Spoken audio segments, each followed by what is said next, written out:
अलीगढ़ में दलित युवक से मारपीट के मामले में अलीगढ़ जा रहे सपा सांसद रामजीलाल सुमन को पुलिस ने घर पर ही रोका। पुलिस ने सुमन को सुरक्षा का हवाला देते हुए नोटिस भी दिया है। मीडिया से रूबरू होते हुए सपा सांसद को पुलिस द्वारा रोके जाने का कहना है कि भाजपा सरकार दलितों पर अत्याचार कर रही है। हमारी सुरक्षा के नाम पर घर में नजरबंद किया जा रहा है, जबकि खुराफाती लोग और गुंडे खुलेआम घूम रहे हैं। दरअसल आज जैसे ही सुमन अलीगढ़ के लिए घर से निकले, पुलिस ने बैरिकेडिंग लगाकर रोक दिया। इस दौरान सपा सांसद सुमन ने पुलिस ने कहा कि आप सुरक्षा के नाम पर हमें नजरबंद कर रहे हैं, आप हमारी सुरक्षा न करें, भगवान भरोसे सुरक्षा छोड़ दें। इस दौरान सुमन ने यह भी कहा कि लोग घर तक आकर जानलेवा हमला कर रहे हैं, खुलेआम तलवारें लहरा रहे हैं, ऐसे लोग खुलेआम घूम रहे हैं। अगर हमारे कार्यकर्ता तलवार लेकर निकलेंगे तो हम जानते हैं कि आप उनके साथ क्या करेंगे। काफी बहस होने के बाद भी जब पुलिस ने नहीं निकलने दिया तो सुमन अपने समर्थकों के साथ सड़क पर ही बैठ गए। सुमन ने साफ तौर पर कहा कि पुलिस या तो हमें अलीगढ़ पीड़ित परिवार से मिलने जाने दे या फिर पीड़ित परिवार को हमसे घर लाकर मिलाए, ताकि हम राष्ट्रीय अध्यक्ष से पीड़ित परिवार से मुलाकात करा दें। फिलहाल सपा सांसद समर्थकों के साथ घर के बाहर ही धरने पर बैठे हुए हैं। जब जब योगी डरता है, जब जब योगी डरता है,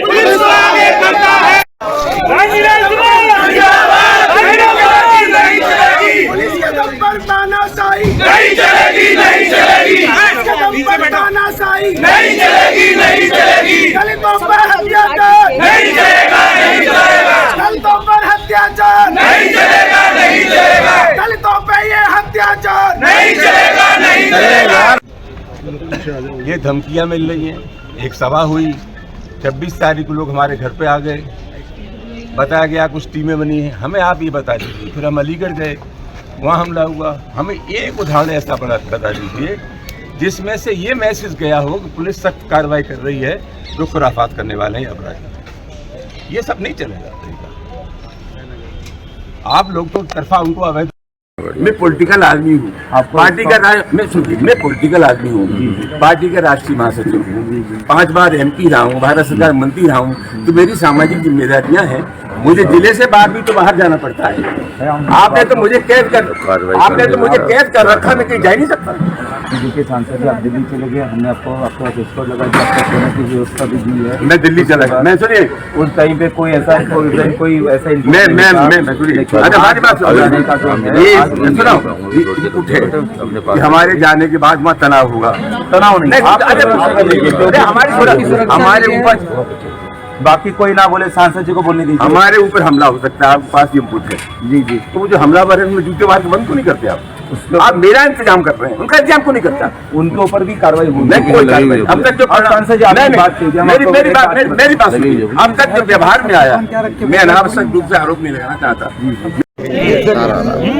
सांसद जी अलीगढ़ नहीं जाने दिया, क्या कहना चाहेंगे? भाई दिखाई नहीं दे रहा हूँ। समाजवादी पार्टी के राष्ट्रीय अध्यक्ष श्री अखिलेश यादव जी के आदेशानुसार लोधा थाना अलीगढ़ में ये घटना हुई जहाँ 3 दलित नौजवानों को बुरी तरह से पीटा गया। वो बाबा साहब डॉक्टर अम्बेडकर पर कोई फिल्म बना रहे थे। बेतहाशा उनकी पिटाई हुई और बेतहाशा पिटाई के बाद ये अफसोस की बात है कि उन्हीं तीनों नौजवानों को 1 से 51 में बंद कर दिया गया। आप लोग जानते हैं 22 मार्च के बाद लगातार ये घटनाएं हो रही हैं। कहीं हमें जान से मारने की नीयत से घोषणा की जाती है कि जीभ काटी जाती है। एक संदेश प्रशासन की तरफ से, चाहे अलीगढ़ हो या आगरा, ऐसा नहीं दिया गया कि जो आपराधिक प्रवृत्ति के लोग हैं उनके खिलाफ कठोर कार्रवाई की गई हो। ये तो अजीब तमाशा है। सुरक्षा के नाम पर हमें नजरबंद कर दिया गया है। मैं चाहता हूं कि जहां जहां दलितों पर अत्याचार हो रहे हैं उनकी वेदना में हम शामिल हों। समाजवादी पार्टी के राष्ट्रीय अध्यक्ष श्री अखिलेश यादव जी का संदेश उनको दें कि घबराओ मत, गर्दिश के इस दौर में हम आपके साथ हैं। हम ये काम भी नहीं करने दिया जा रहा है। मामला बहुत गंभीर है और मैं ऐसा मानता हूं कि स्थानीय प्रशासन नहीं, मुख्यमंत्री कार्यालय इसमें शामिल है। इसलिए कुछ वर्गों के लोग मदांध हो गए, अंधे हो गए और उनको लगता है कि उनकी हैसियत संविधान और कानून से ऊपर है। आज हम जाना चाहते थे, हमको एक नोटिस हवा दिया गया कि आपके कार्यक्रम के जाने की अनुमति नहीं है। तो हम क्या कर सकते हैं, मजबूरी में बैठे और नोटिस आपको दे दिया गया है। और मैं समझता हूँ कि प्रशासन के आचरण की जितनी निंदा की जाए उतनी कम है।